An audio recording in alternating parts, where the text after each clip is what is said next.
मैंने मुस्कुराकर उससे कहा, अच्छी लड़की हसीना, मुझे तुमसे कुछ भी नहीं चाहिए। फिर वो कहने लगी, अगर मुझसे कुछ नहीं चाहिए तो खुदा के लिए तुम यहाँ से चले जाओ। हम पहले ही बहुत सताए हुए हैं और बहुत ज्यादा परेशान हैं। हमारा इस पूरी दुनिया में कोई नहीं है। तभी उसके माँ के खांसने की जोरदार आवाज आई। शायद अब उसकी माँ उठ चुकी थी और फिर थोड़ी ही देर में दरवाजा खुल गया।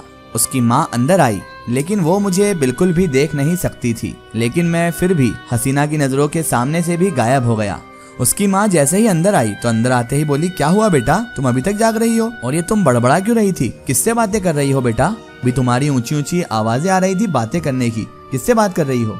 मैं एक तरफ खड़ा हो गया। मैं अभी वहीं पर मौजूद था, मगर अभी वो दोनों ही मुझे नहीं देख सकती थी। तभी वो हैरत से कहने लगी, अरे अम्मा, अभी तो वो यहाँ था, पता नहीं कहाँ चला गया। और फिर वो हैरत और ढूंढने वाली नजरों से इधर उधर मुझे देखने लगी। उसकी माँ कहने लगी, कौन चला गया बेटा, किसकी बात कर रही हो? कौन था यहाँ इतनी रात को? अरे अम्मा, अभी तो यही था, वो यही था अभी। उसकी अम्मा चिढ़ गई और बोलने लगी, अरे पागल लड़की, कौन था और कहाँ से आया वो इतनी रात को यहाँ पर? था कौन यहाँ पर? जब से तू इस मकान में आई है तेरी जहनी हालत ठीक नहीं है। तू जहनी तवाजुन खो चुकी है, पागल हो चुकी है तू पूरी तरह। देख बेटा, तेरी इन हरकतों की वजह से अगर हमने ये मकान छोड़ भी दिया, अगर तू नहीं चाहती हम यहाँ रहें, तो फिर हम जाएंगे कहाँ? तेरे चचा ने हमें कोई हिस्सा तो दिया नहीं है जो हम वहाँ रह लें। जैसे तैसे करके हमें एक छत मिली है रहने को। अब तू ऐसी हरकतें मत कर जिससे मैं यहाँ भी परेशान हो जाऊँ। इसके अलावा हमारे पास कोई घर ठिकाना भी नहीं है बेटा, और हमारी आमदनी का भी कोई जरिया नहीं है कि हम किसी और शहर में कमरा किराए पर लेकर चले जाएं। बेटा, कुछ अकल को हाथ मार हसीना, होश में आ। आखिर तुझे हो क्या गया है यहाँ आकर? वो सर झटक कर रह गई। कुछ देर अम्मा उसके पास खड़ी रही, फिर उसे निहारती रही और उसके सर पर मोहब्बत से हाथ फेरते हुए कहने लगी, बेटा आयतल कुर्सी पढ़कर सोया कर। हो सकता है तेरे जहन पर कोई शैतानी असरात सवार हो गए हों, इसलिए भी तुझे डर और खौफ ज्यादा लग रहा है। क्यों बेचारी तू पगली हुई जाती है? पहले ये हमारा कौन है इस दुनिया में? इतना कहकर उसकी अम्मा उसके सर पर हाथ फेरकर वहां से चली गई। लड़की ने उठकर यानी हसीना ने उठकर दरवाजा बंद किया और वापस आकर चारपाई पर लेट गई। लेकिन अभी भी उसकी नजरें पूरे कमरे का चारों तरफ तवाफ कर रही थी, चारों तरफ घूम रही थी नजरें उसकी। मैंने उसे मजीद सताने का इरादा तो मुलतवी कर दिया यानी छोड़ दिया, और उसके बाद आराम से मैं उस कमरे से जहाँ पर वो लेटी हुई थी उससे बाहर निकल कर आ गया। बाहर निकलकर मैं काफी देर सहन में इधर उधर घूमता रहा। रात की तारीकी में पूरा का पूरा सहन सन्नाटे में डूबा हुआ था। लड़की ने माँ से ज्यादा बातचीत तो नहीं की थी, क्योंकि ये मसला ऐसा था कि अगर इसकी माँ को सच बात पता चल जाती तो वो किसी आमिल को या किसी बाबा को ले आती और मेरे लिए इस मकान में बहुत ज्यादा मुश्किलें खड़ी हो जाती, क्योंकि वो आकर मुझे यहाँ रहने नहीं देते। किसी छोटे मोटे आमिलों से तो ऐसे भी मैं निपट लिया करता था और बिल्कुल भी खौफ ज्यादा नहीं था किसी भी आमिल से। वैसे भी मेरा अभी तक किसी आमिल से पाला नहीं पड़ा था, लेकिन फिर भी जिन्नाती कबीले में मुझे मेरे दोस्त ने बताया था कि इंसानों के दरमियान, आदमजात लोगों के दरमियान कुछ लोग ऐसे भी होते हैं जो हम पर अपने अमल से काबू पा लेते हैं, और मैं जानता था इन्हीं लोगों को आमिल कहते हैं।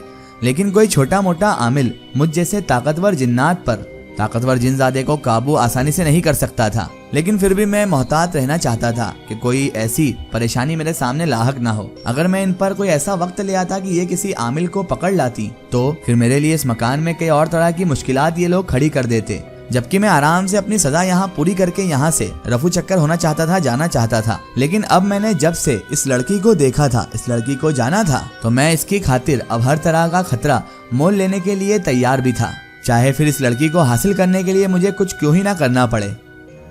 मैं हसीना हूँ, अपनी मुसीबतों की मारी, अपनी माँ और अपनी एक छोटी बहन के साथ इस खतरनाक घर में मुकीम हूँ, जो दूर से तो भूत बगला और खंडर दिखाई देता है, लेकिन पास से भी इसकी वीरानियां साफ जाहिर होती है। हमारे लिए पहले ही क्या मुसीबतें कम थी कि अब एक और मुसीबत हमारे सर पर नाजिल हो गई है।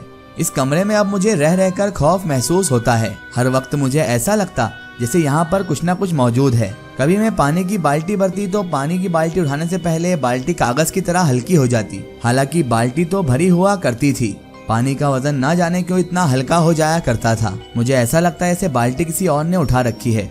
घड़े में पानी डालने लगती तो देखती कि घड़ा तो पहले से ही भरा हुआ है।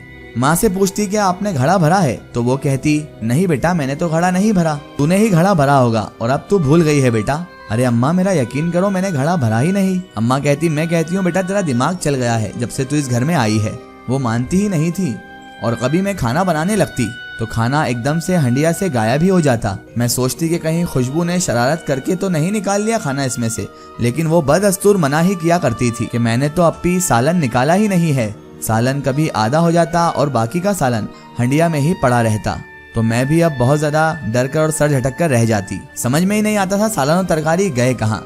कभी रोटी तवे पर डाली होती तो रोटी भी कभी कभार गायब हो जाती। मैं बड़ी परेशान थी कि हमारे साथ हो क्या रहा है। डांट कर मैं कहती, खुशबू क्या तवे पर से रोटी तुमने उठाई है? तभी वो झल्ला कर कहती कि अप्पी मैं गरम गरम रोटी तवे से कैसे उठा सकती हूँ, मेरा हाथ नहीं जल जाएगा अगर ऐसा करूंगी तो। तब जाकर अब मुझे महसूस होने लगा था, यकीन होने लगा था कि ये मकान तो आसेब ज़दा है।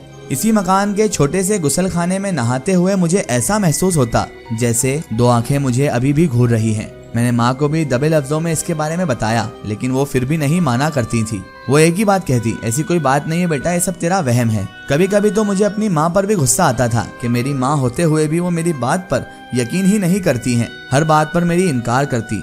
अब हम पैसे बड़ी सोच समझकर खर्च कर रहे थे। काफी दिन भी गुजर चुके थे। माँ कहती थी कि हमारी आमदनी का कोई भी जरिया हमारे पास सही से मौजूद नहीं है, इसीलिए हमें सोच समझकर खर्चा करना होगा। साथ वाली फुप्पी जान ने तो कई बार कहा था कि खाना हमारे घर आकर ही खाया करो तुम लोग। रोबान भी कई बार हमारे पास आया और कुछ पैसे माँ के हाथ पर रख कर चला गया और हंसकर चला गया। मैंने इनकार भी किया कि माँ इससे पैसे मत लो, मगर वो कहने लगा कि नहीं नहीं, ये तो आपका हक है, मैं कोई एहसान नहीं कर रहा बल्कि आपको आपका हक दे रहा हूँ। मैं मजबूर हूँ, वरना मैं पूरी कोशिश करता कि आपका हक आपको दिलवा दूं, लेकिन अभी भी मैं कोशिशें करूंगा कि आपका हक आपको दिलवा सकूं। हमें उनसे तो कोई भी गिला नहीं था, क्योंकि फुप्पी और रोबान ने तो हमारी वैसे भी बहुत ज्यादा मदद कर रखी थी।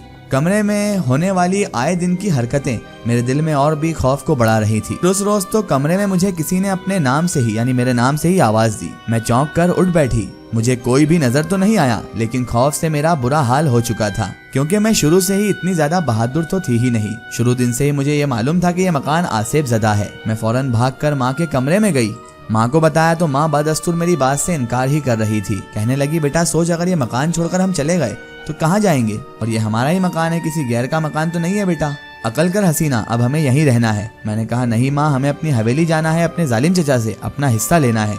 मेरी बातें, मेरा लहजा सुनकर वो मुझे ऐसे देखती जैसे मैं पागल हो गई हूँ। फिर मुझसे कहती कि हम जालिम फिरौन इंसान से टकरा सकते हैं बेटा? हरगिज नहीं, हम कमजोर हैं, हम उससे नहीं टकरा सकते बेटा। मगर कमरे में होने वाली इन अजीबोगरीब हरकतों से दिन ब दिन मेरे खौफ में इजाफा होता चला गया था। मैंने भी साफ कह दिया, माँ मैं उस कमरे में अब सोऊंगी ही नहीं, तुम खुशबू के साथ सो जाना, मैं तुम्हारे कमरे में सो जाऊंगी बेटा। ये कमरे छोटे थे, मैं और खुशबू तो एक चारपाई पर भी सो सकते थे और माँ जी दूसरी चारपाई पर, लेकिन माँ को रात को तहज्जुद की नमाज के लिए उठना पड़ता था। फिर मैं खुशबू के कमरे में सोने लगी और माँ जी मेरे कमरे में। मगर उस रात होने वाले वाक़ये ने जैसे मेरे रोंगटे खड़े कर दिए। अब क्या होगा आगे? क्या हसीना और इसकी लव स्टोरी में कोई नया मोड़ आएगा, या फिर हसीना इस जिनजादे को कबूल नहीं करेगी? ये सब जानेंगे हम इस वीडियो के अगले पार्ट में।